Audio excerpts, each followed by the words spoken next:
2. Hello, everyone. I am so excited to have you join us today. We have our good friend here at ChiroHealthUSA, Dr. Alan Bergquist, who's going to be talking to us about the law of fair exchange.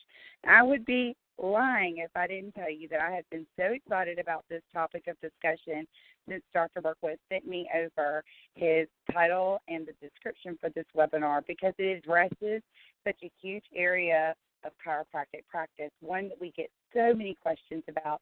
We are so excited that he's going to talk to us about this today, that he is going to answer your questions, give you some great advice and some things that you can do in your practice, and really that he was able to take time out of his schedule to be here. For those of you who are not familiar with him, he is the founder of Chiropractic Compliance Solutions. It was founded in 2011, and he continues to serve as the CEO and Director of Business Development. He was in full-time practice in Northeast South Dakota, and then expanded to multiple clinics in South Dakota, Minnesota, and Iowa. He then turned his focus towards coaching and consulting other doctors to build successful businesses, and realized early on that the process that doctors weren't following the rules of the game, that any success that they really experienced would be temporary. So he took that knowledge, decided to become a certified medical compliance specialist, a certified professional compliance officer, and a certified professional coder. And I will tell you from experience that this is not one of those things where you go to a class and they give you some credentials. It is so hard, and there's so much information that you have to learn to be able to earn those credentials, to gain that knowledge, and then to have the gift of being able to share that information. So without further ado, Dr. Bergquist, I'm going to turn it over to you. Thank you so much for being here today. Thank you very much for the introduction.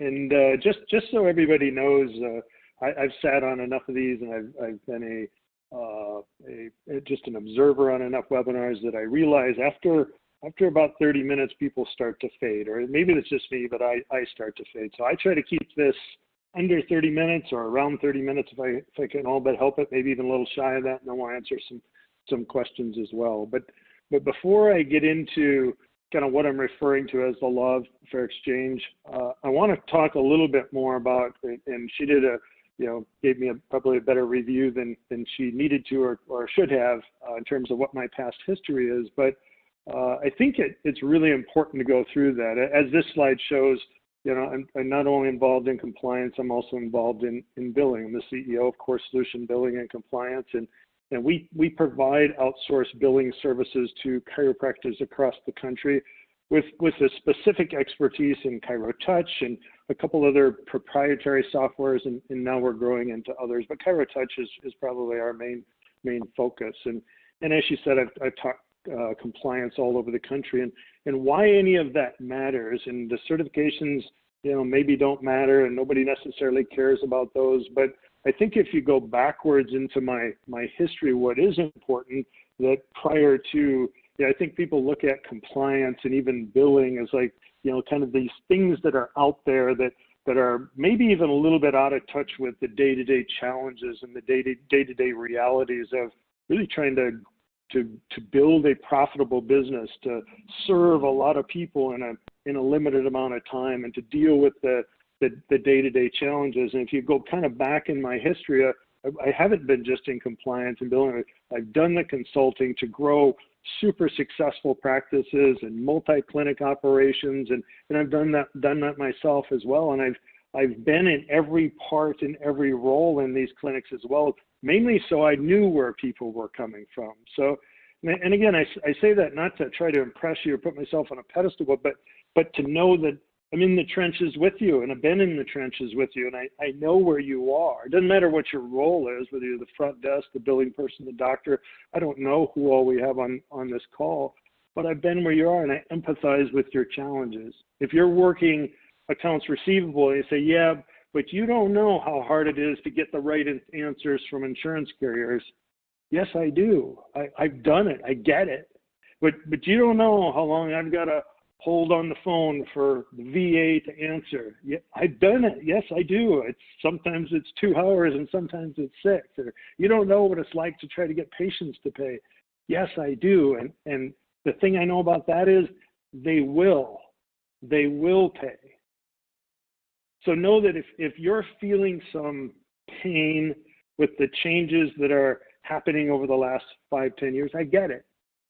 But if you hang in there with me through this webinar, this short webinar, I hope that I can give it, just even if it's just one idea that will help. Sometimes we come on, we want these life-changing webinars, and then we're disappointed when we don't get it. Look for one thing. Look for one thing that you can take away. But I want you to know up front, there's going to be some things that I tell you that are actionable and some things that I tell you that are more related to your mindset or the mindset of your team. And one isn't more important than the other. In fact, without both of those two things, changing your mindset and taking action, changing your path, obviously it's going to remain the same as well. So one other thing that I want to get out of the way is up front is this. And I know the biggest fear on coming on webinars like this is there's really not going to be anything useful. It's all a big sales pitch. And I promise you that's not going to be the case here. Why? Because I'm going to get it out of the way up front. And then you don't have to worry about me selling anything the rest of the webinar. And this is the truth is I believe, and I say 80, I don't know if it's 70 or 60%, some number in between there, people should be outsourcing their billing. Why? Because clinics are trying to have somebody run the front desk, be the quarterback of the clinic, juggle everything there is to do at the front, and keep up with every little change that affects their revenue cycle, follow up with all the AR, make sure all the patients are paying, that statements are getting out so patients are paying what they're responsible for. I'm not saying it can't be done.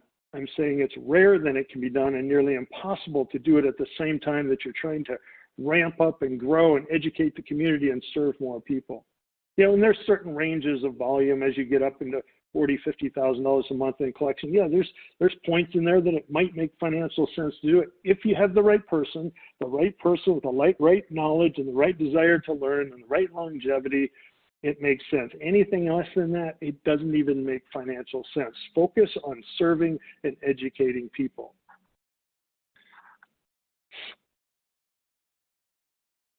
Here's the fact. The world's changing, especially in healthcare reimbursement. Things ain't what they used to be. And I'm telling you, if you're not changing as well, if your office isn't changing their systems and changing procedures, and the doctor and the team aren't changing their mindset, you're going to get left behind. Because as much as I hear that you can't grow flourishing practices anymore, it's just too hard. It's too hard. Things have changed. It's not like it used to be. I'm going to call BS on that. And I get it. No doubt it's not the 80s for sure. The 80s, I wasn't practicing then, but the 80s sounds like they were pretty amazing, and that's not the case anymore. But I've coached and consulted with a lot of clinics that continue to grow both in the number of patients they serve and the revenue they generate. And I promise it isn't all by just going cash. And I'm not saying going cash is bad. I'm saying you can do it without going all cash. So I briefly want to just talk about the evolution of healthcare reimbursement. Things ain't what they used to be. So this is the reality. Back, I don't even know the number of years, we'll say 50 years ago, patients paid it all. There was no insurance coverage, or I assume there wasn't at that time. Again, I'm not that old, so I wasn't practicing then, but there was a time there was no insurance coverage, patient paid 100%. And then all of a sudden we got into the insurance system. And insurance is, again, in the 80s, early 90s, paying 80, 90%. We had $10 copays. We had $200 deductibles. Things were amazing during that time. And then things are kind of coming full circle back around again. Now patients are paying sometimes 55%. Sometimes they're paying 100%. A lot of the practices that I work with are 55% of their revenue that comes in from the patient. Up to 100%. Deductibles are $2,500, $5,000. Co-insurances are huge. Things have drastically changed. Well, let's look at what has happened to provider perception. Back 50 years ago, we had chiropractors knew there was no insurance coverage, didn't care, passionate enough about their profession. I value what I do. I'm passionate about my profession. I communicate in a way that patients value care above all else. We're at the top of the food chain when there's money to distribute. And then we got into this insurance game, and trust me, I'm not against insurance. I'm just showing this is what's happened over time. And during the insurance game, now the providers are saying patients are paying very little.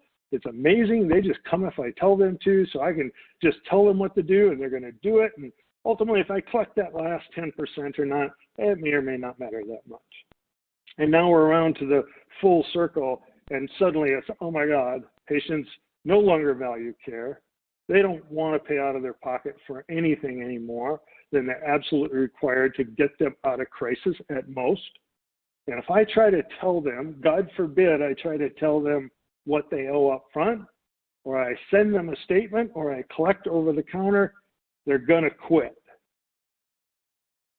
Let's look at what the patient's perception is. Used to be, oh my God, thank God we have something like chiropractic so I can continue to work, so I can continue to take care of my family and to take care of my kids. And even if I have to cut out some other things out of my life, my health is more important. That's the way it used to be. And then we got the insurance game, and now they're thinking, because I pay this insurance premium, I no longer have to be responsible for my health or my healthcare expenses. It's now somebody else's responsibility. And that brings us to today. Damn, I thought my insurance paid for everything. And if it doesn't, I'm going to have to make a value-based decision on what's most important to me in my life. If you look at those three things, they're all very much reality. This is what's going on. And if we don't learn how we're going to adapt to the changes happening here, to the changes happening here, and we adapt and we change our mindset here, we're on a rough path. If you don't change direction, you might end up where you're heading. And this applies both to our mindset and to the systems in the office. If as a team, you don't reconnect with the value of chiropractic and the passion for chiropractic, you're right. Patients aren't going to pay. Or they aren't going to pay beyond crisis care. Or they aren't going to pay beyond just the adjustment if you do other services in your office. And if in combination with that, if you don't start communicating with patients about their responsibility for care, yep, you're going to end up where you're headed. If you're complaining about reimbursement, it's because, yes, insurance reimbursements change, but that's not your problem. You didn't choose their insurance coverage. Reimbursements can still be great. It's just that the patients need to understand it's their responsibility, and that's going to require great systems, great communication, and great passion for what you do and the impact that chiropractic makes on their lives. And that's really where I think the law of fair exchange comes from. And that's why I titled this. We complain that patients pay us last. They don't even bring their checkbook or their credit card. No one goes to the grocery store without their checkbook or their credit cards. They always expect to pay at the time. But because we don't set up clear policies from the beginning, because we're afraid a patient's going to quit, we just keep kicking the can down the road in the form of letting it all build up on their account and just quietly, softly fold up that statement, hopefully, at the very best, and we send it to them in the mail, and then we close our eyes and hope nothing bad happens as a result. Hope they don't get ticked.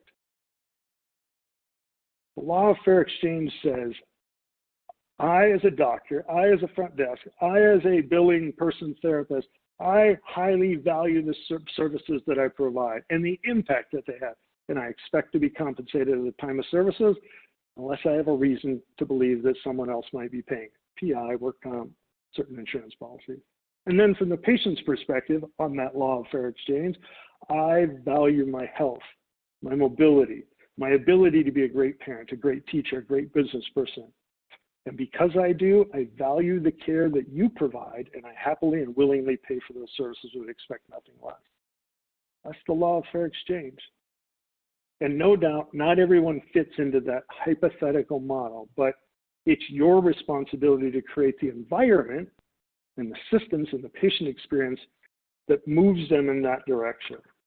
So let's let's get into some of the mechanics. That's where I want to get you in terms of mindset. The mindset has to change, and the systems have to follow. The mindset has to change first, and then the systems have to follow as well.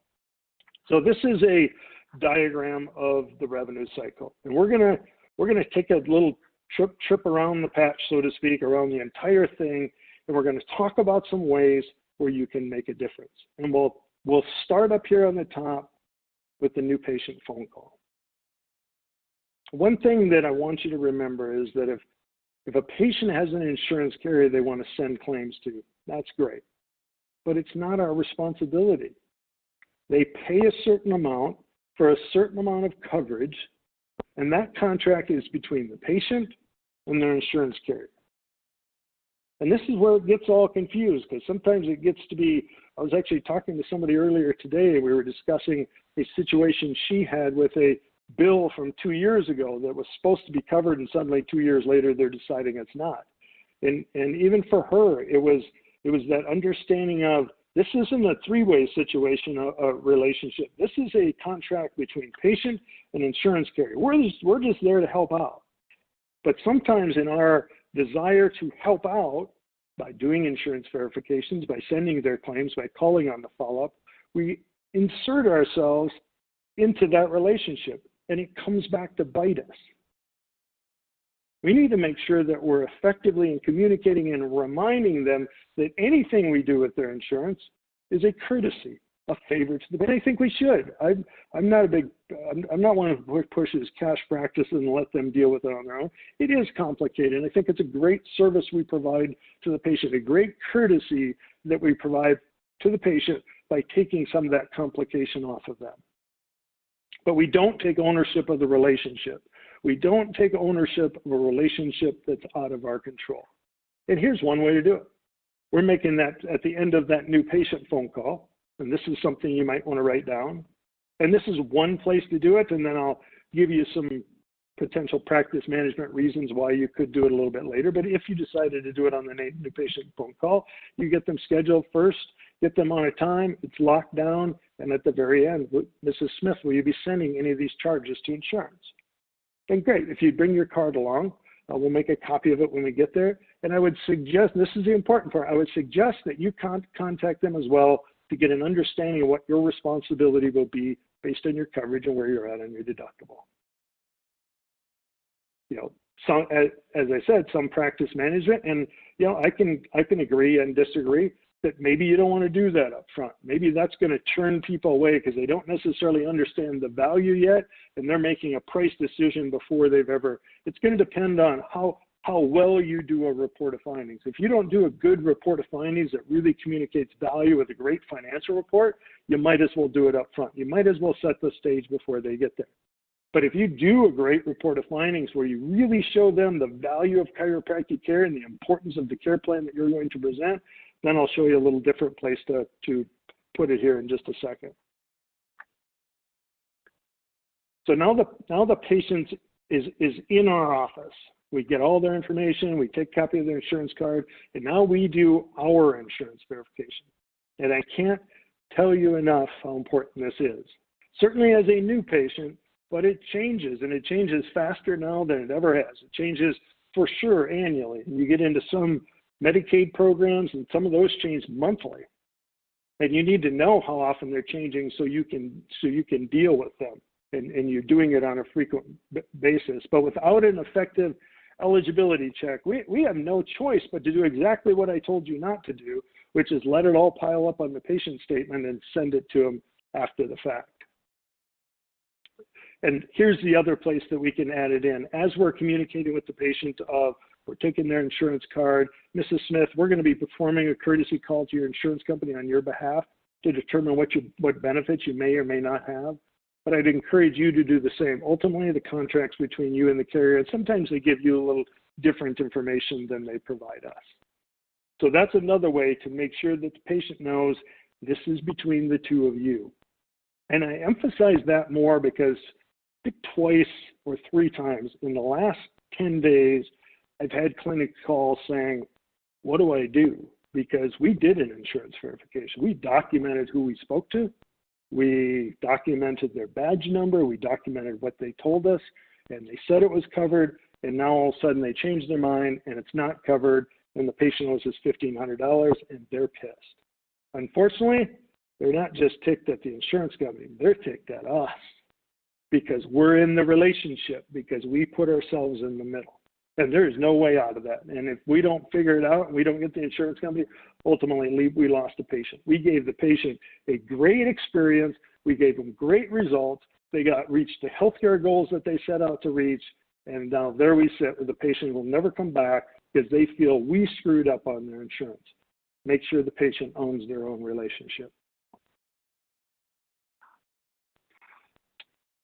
So the next one is and I've inserted this one in here that wasn't on the original diagram, and the reason it wasn't, it's typically not something that happens in the medical profession, and that's something called the financial report. And you know, the financial report could be a lot of things, but what it's not is some over-the-counter quick discussion to say, let me tell you about the benefits of your care. It's got to be something more than that. It's got to be a sit down with it doesn't have to be, but it should be a sit down with the patient where you say, this is what the doctor is recommending for care, either on a per visit basis, if that's how you roll, or on a care plan basis of this is what the doctor is recommending. Here's what the costs of that care are going to be on a visit. You know, it's going to be X number of dollars per visit or $3,500 for the entire 3 months, however you do that. And we've called your insurance company, and again, this is what they told us. This is just an estimate based on what they told us. We can't guarantee that that's the case, but this will be your responsibility for care. And if you're in a state where you can prepay it, you could ask that now. How you want to take care of that? Would you like to pay for that in 3 payments? Would you like to pay for all that up front and give them a slight discount for that, if that's legal in your state? But we're very clear, whether it's per visit or on the whole cost of their care, that patient knows upfront what it is that they owe for their care. And here's why that's important. We talked at the very beginning about kind of the times changing, about patients, not that they won't pay for care, they're going to only pay for that which they value, because they're having to make a value decision over other things in their life that they'd like to spend that money on. And I want to ask you, where do you think patients perceive the most value? Would they perceive it when they come in the office, when they're in crisis, which prompted them to call in the first place? Or do they perceive higher value after the fact, when it's 3 months later, they've either been the conditions resolved, depending on how you treat your patients, or you have them on a maintenance program, they don't even remember what brought them in the first place, and now we sock them with a $1,500 bill 3 months down the road. Where do you think the value is highest? Of course it's highest on the front end. It's highest when they're in crisis, so why not deal with the financials up front? And it's okay to tell patients that. And you'll have patients sometimes that come in and they say, well, that's not what they did down at Dr. Smith's office, and you're going to have to say, I understand that, Mary, but my understanding was that you came here because you wanted something different. And what we've found is that if we take care of the finances up front rather than wait, people follow through with their care, they get better results, and ultimately they reach their goals. So let's get this squared away first. So deal with the finances up front, or let them know what they are up front and then follow through over time. And some of you are doing financial reports, and then when the patient comes back the very next time, it's like nobody wants to collect from them. Or I don't have my checkbook, I don't have my credit card, and nobody wants to deal with that issue. You have an agreement. It's just like kids sometimes. It's like we tell them what we expect, and if we don't hold them to that, things just go completely haywire. The inmates are running the asylum, as they say, doing whatever they want, and we've lost complete control at that point. So another one on this diagram that should be written in is prior authorizations. And prior authorizations is like a 4-letter word in most offices, and it's probably one of the top 3 areas that clinics lose money.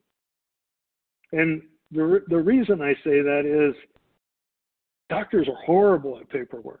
And I can say that because I was one of them. I mean, they could stack up until somebody would tell me, here's what that's costing you to have this stuff sit on your desk, and then I'd get busy, or I would recognize that as long as I got a stack of paperwork, I don't have a void to attract new patients, so I'm going to clean up my desk and get rid of the paperwork, and suddenly, miraculously, new patients would call. I mean, those were like the only two things that would pressure me into do it.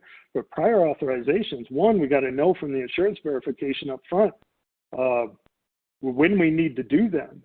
And we got to have a tickler system to make sure that they're getting done, because it isn't as easy as just saying, well, we didn't get it authorized, so let's shift it over to the patient. For those of you who are better at collecting from patients, that will get you kicked out of network. Because each one of those, typically, each one of those carriers, like an ASH, for instance, that you have to do a prior authorization for, they also have a different form, kind of like the Medicare Advanced Beneficiary Notice, that says you're letting the patient know up front when you don't think something's going to be paid, and it's their responsibility. But you can't do that blanket across. You have to do that by visit, or by visit. You can't just say at the beginning, well, you're responsible for anything the insurance does. You have to do it on a specific form they have. So keep up with your prior authorizations. Find your system to make sure that the doctor gets a new one, you know, right when each one's going to expire. So you keep patients on that program, or you can redo your financial consult and say, at this point, Mrs. Smith, insurance is no longer covering your care. So from here on out, you're going to have to find value in the care because you have to pay for it out of your pocket. But at least we're doing it before they go to the next visit, not after they've had $1,000 worth of care and suddenly somebody decides to address it. That's going to create negativity in your office. Well, I can see I'm going to go over what I promised, so I will keep cruising. And looking at some of the excuses that we tend to see, coinsurance makes it difficult to collect when the doctor isn't done with notes. Deductible changes when they're seeing other providers. You know, so we don't really know what they owe. Patients don't have their checkbook. I mean, you have to think of, and sometimes that's a good team exercise, is think of what are all the conflicts that we have and the, say, bucket holes we have in our bucket that keep people from staying up to date. Coinsurance makes it difficult to collect when the doctor isn't done with notes. What's our system? What's our, you know, at the bare minimum, the doctor is going to get charges put in if it's going through EHR by the end of the day, so the front desk can do their job and push those charges through, and the patient knows what they're responsible for. Deductible changes when they're seeing other providers. That's a scripting thing during the financial report of we're letting them know this is an estimate that may change, and then we'll periodically do a refinancial where we let patients know, hey, everything's on track, so you're doing good, it's just as we expected, or hey, I got some good news. Some of your other care actually met your deductible, so your fees are going to go down by this and this, or your responsibility for care is going to go down. Patients don't, and I'm just giving some examples. You guys need to brainstorm your own. Patients don't have their checkbook or credit card. Yeah, that's we've already addressed that. That's a mindset issue, and it's setting the stage with your own patient payment policies from the very beginning. And there's a lot more that you guys can find as a team in your own office. I've got these three marked not because we're going to talk about them in detail, but more because of their importance. What happens in a lot of clinics is because they're trying to stretch someone to do multiple jobs. Some of these things don't get done, or they get done poorly. And now we have a bunch of accounts that we're no longer confident are accurate. And if they aren't accurate, we can't send a statement that month.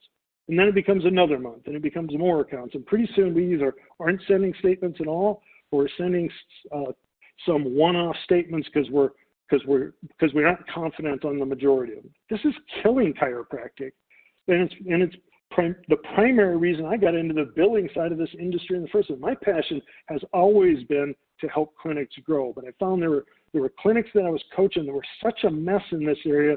There was nothing I was going to coach them on that was going to allow them to grow. And it isn't too hard to take a clinic like that and take over their accounts. And if you charge 7-8% of collections, make way more of a difference in their practice than 7-8% as you get it cleaned up and start collecting what that clinic deserves.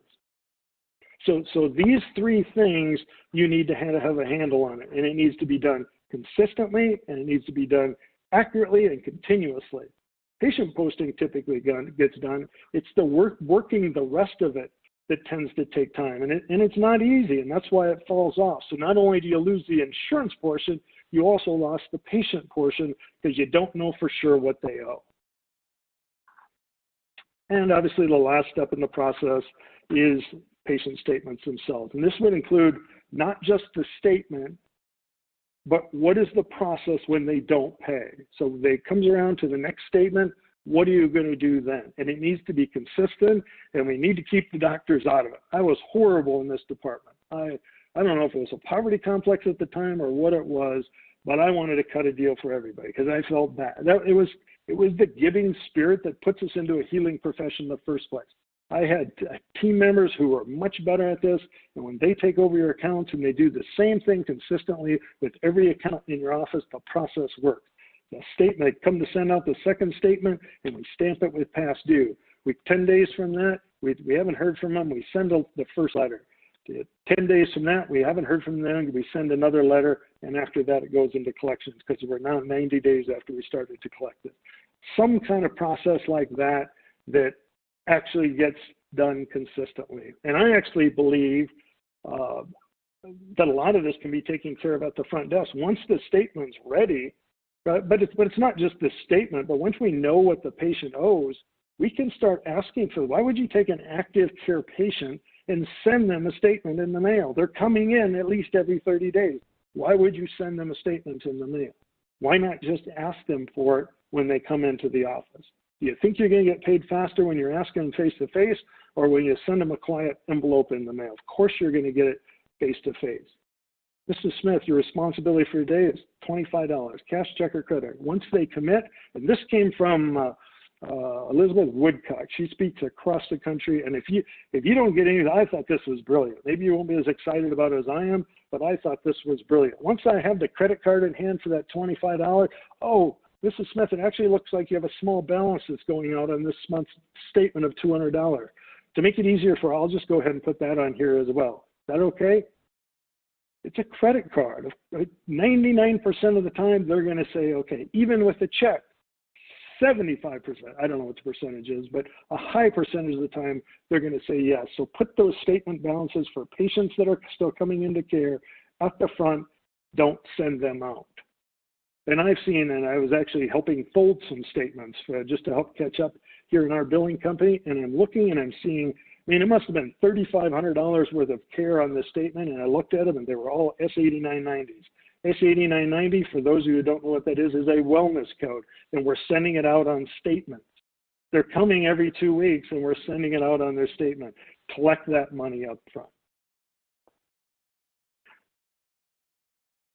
So more than anything over the last 20, 30 minutes, I wanted you to get to start thinking a little different.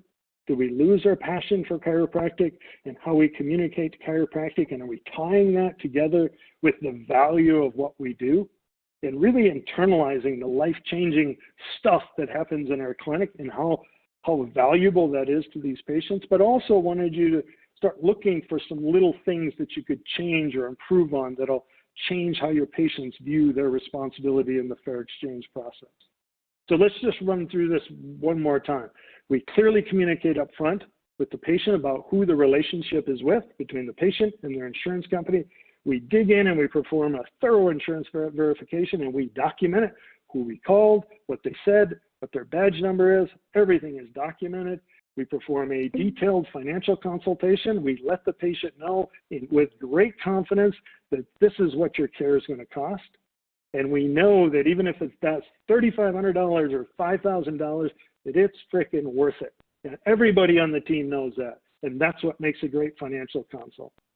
We complete timely pre-authorizations. Everybody knows the process. They're getting done regularly. We're keeping them up to date. So when they get denied, which we know if we ask for 10, they give us 4. And from then on, it has to be the patient's responsibility. But when they do that, we can quickly do a form to let the patient know this is going to be your responsibility, which makes it legal to bill for the patient. We're collecting at the time of service or before where it's legal. Some states can't do prepayment, so you have to be careful of that if you're in a state that you're not allowed. We establish a clear patient collections process and a policy, and we follow it.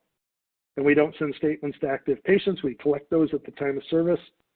And most of all, we change our mindset, the entire team, about the value of your care and the willingness of patients to pay for it.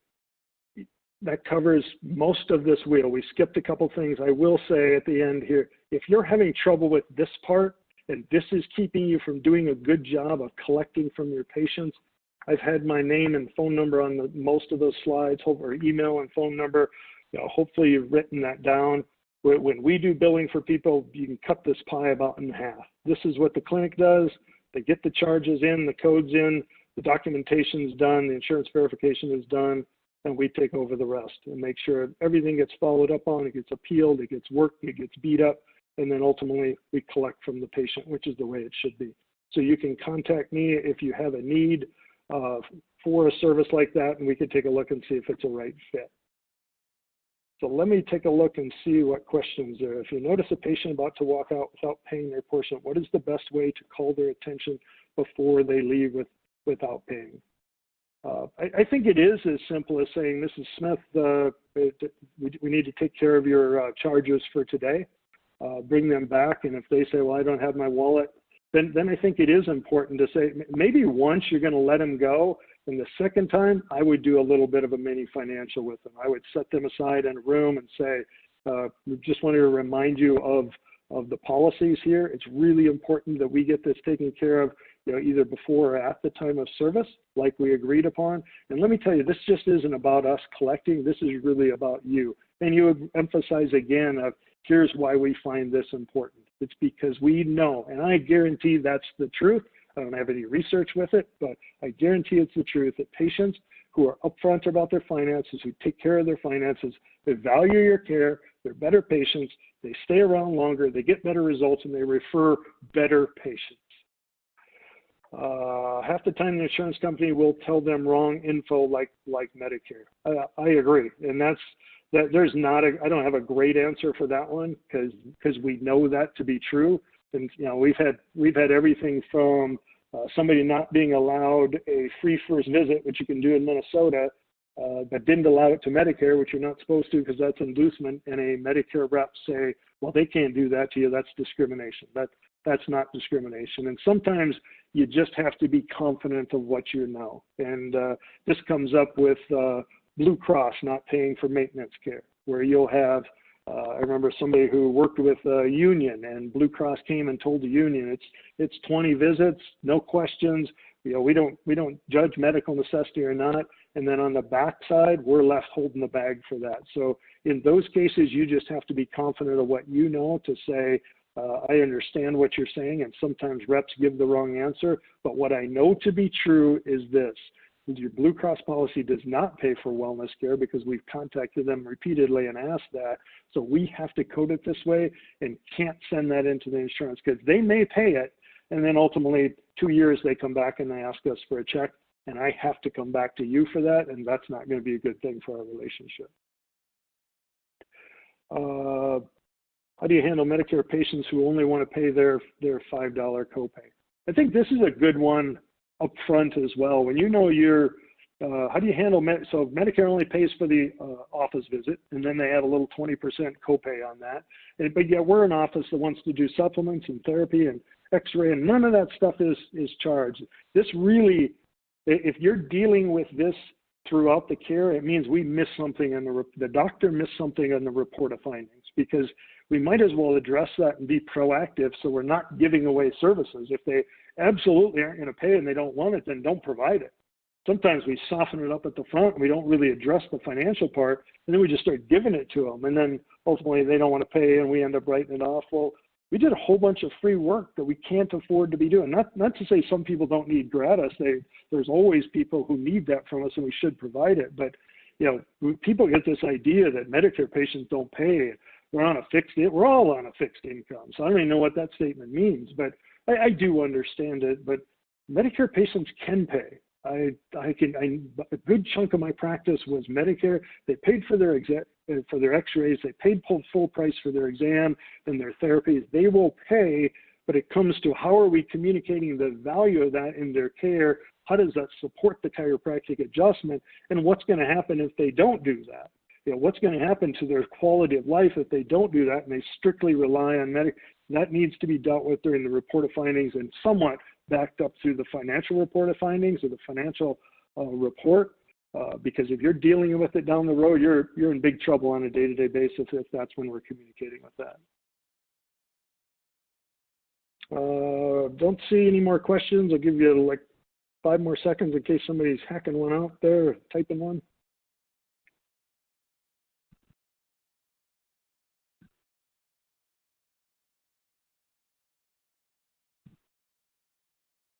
Looks like that's about it.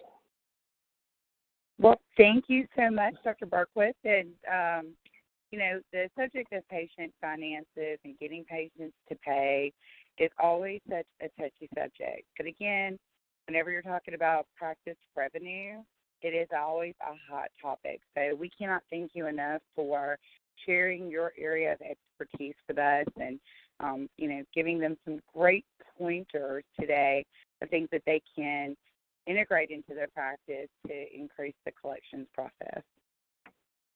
Yeah, it was my pleasure, and I think that's why I enjoy doing these for ChiroHealthUSA, because it's such a perfect fit. What they offer in terms of making care affordable for your patients, regardless of what your standard fee schedule is amazing, and it's the answer to all of those questions. If you feel like patients truly can't afford your standard fee schedule, then there is no other option other than using something like ChiroHealthUSA to make that affordable for them, but to do it in a legal way, and then 100% across the board, everybody's getting collected on whether that fee schedule is a standard one or it's a ChiroHealthUSA fee schedule, depending on where the patient fits in that.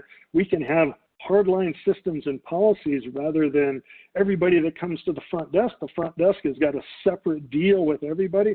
That's a stressful job. So, and there's one or two more questions that I'll hit real quick, and then you can wrap it up. And I charge Medicare patients for everything like I'm supposed to, and I can't tell you how many times I get a new patient and they say, my other chiropractor never charged me anything. And that's really where you do have to kind of be true to and confident in the value that, because I saw this all the time in the practice that I was in, because I charged for everything. I did care plans, I did x-rays, and they would come in and say, well, you're so-and-so down the street, you just adjusted me and Medicare paid for everything. Just being confident and saying, it's kind of that same thing I referred to before, is my understanding you wanted something different, that you wanted a different result. And part of that is how we create a great reputation, and my reputation is super important to me because I know what's legal and I know what's not, and we choose to do things the right way in this office, and that's why we do it this way. Do you send a letter with a bill in the mail for the balance? Not unless they've missed the statement, they've passed up the past due statement that's stamped on there, then I would probably put a letter in there as well. Great questions today. Even in our practice or Dr. Foxworth's practice, we hear that a lot too, where Medicare patients will come in and say, well, my last chiropractor didn't charge me for that. And so we do have to have that hard conversation because it does have to do with really setting the value, or in their mind, you're having to reset the value of what somebody else didn't put any value on those additional services that the patient was receiving. And it does put you in a tough predicament. A lot of great info here. I really would encourage you, doctors, to watch this again. Watch it with your front desk and billing staff because there's so much great information. Watch it as part of your next staff meeting. Ask more questions.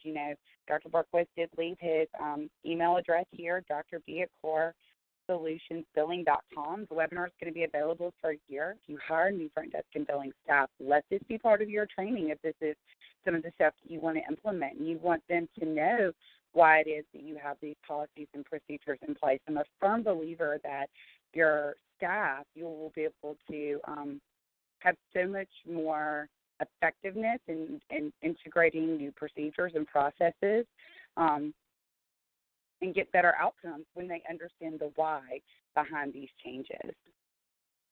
And so one of the questions was, will you offer a replay so I can listen again? Everybody's going to get a link to the webinar recording in about 25 to 30 minutes. And again, I encourage you, watch it again. Share it with your team. They need this information. Oh, this is a really good question that just popped up. Should an ABN be used or not, Dr. Bergquist? Well, it kind of depends on what you're referring to. If you're specifically referring to Medicare, which is what advanced beneficiary notice is intended for, it has to be used on services that are normally a covered service that you deem aren't going to be covered, or you're expecting aren't going to be covered. So it has to be used on wellness visits because it's a chiropractic adjustment. Normally that's covered, and now it's not going to be. So if we're going to put a GA, no longer medically necessary, absolutely we have to have them sign an advanced beneficiary notice. And they have to determine which option they want to choose and do they want it sent in. And another, in the special instructions, if you're going to put somebody on we'll say a 12-month maintenance program, put that in the special instructions that that ABN covers them 2 times a month for the next 12 months, and then that ABN will last a year. If you don't put that, really you should be doing one on every single wellness visit, and we don't necessarily want to do that. But in the course of that, they go back to active care, and then they go to maintenance again. You would have them sign another ABN when they go to maintenance.